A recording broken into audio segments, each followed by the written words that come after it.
Qo'limdagi Tecnocamo 50 Pro o'z texnik xususiyatlari bilan tanishib chiqamiz. Bundan tashqari uni ishlash qobiliyatini ham bittada ko'ramiz. Hozir smartfonimizni ochib, ichidan nima chiqishini ham ko'ramiz. Xuddi shunaqa ochganingizda ichidan shunaqa qutichasi chiqadi. Ichini ochadigan bo'lsak, o'zini sim karta chiqaradigan xuddi shunaqa ignachasi bo'ladi.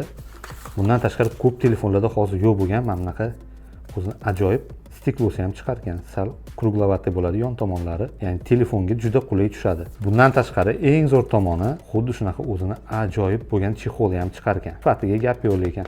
Chetga olib turamiz va eng asosiysi bu telefonimizni o'zi. Ko'rib turganingizdek dizaynlar juda zo'r ishlangan, kamera joylashuvlari ham qaysi telefonlarni eslataveradi, lekin dizaynga gap yo'q.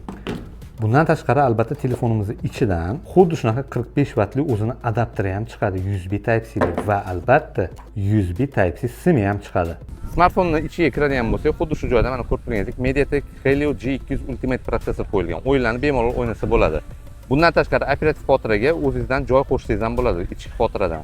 Ko'rib turganingizdek 3, 5 yoki 8 GB qo'sha olasiz. Kamerasiga keladigan bo'lsak, 50 megapikselli kamera qo'yilgan asosiysi va selfie kamerasi 32 megapiksel. Hozir sifatlarini ham bittada ko'rishingiz mumkin. Mana hozir 1x da olib ko'ramiz. Kadr olindi.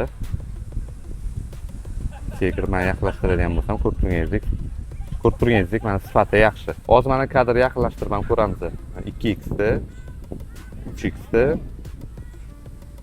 mana 5x, 8x va eng maksimali 10x da Windpearl oroli shundoq ko'rinyapti. Ko'rib turganingizdek plyaj bo'yida mana kameraning o'zini ham test qilib ko'ryapman.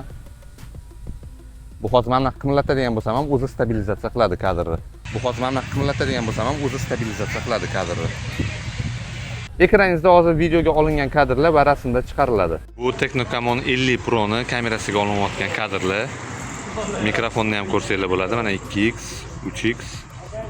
Bu tungi syomkasida shunaqa oladi. 1x da olinayotgan kadr, 2x da olinayotgan kadr va 3x da olinayotgan kadr.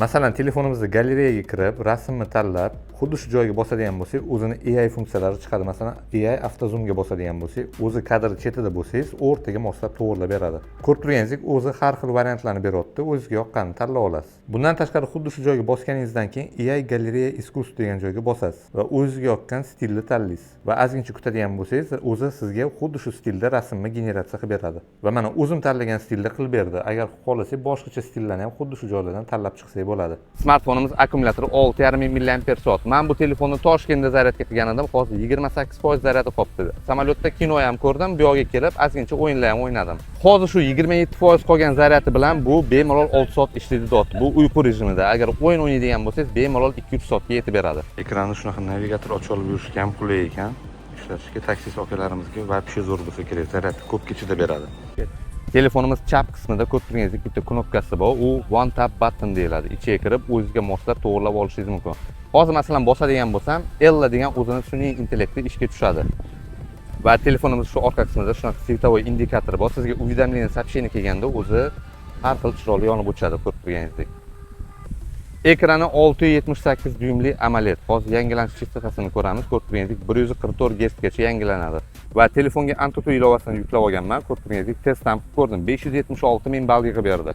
Tecnocamo 50 Pro dizayni ikkita mukofotga ega bo'ldi. Bu Muse Design Award va Red Dot Design Award mukofotlari. Bu haqida to'liq Telegram kanalida tanishib chiqsanglar bo'ladi. Bu smartfonning texnik xususiyatlari va sun'iy intellekt qobiliyatlari menga juda yoqdi. O'zingiz fikringizni kommentariyada yozib qoldingiz. Smartfon narxiga arziydimi yoki yo'qmi?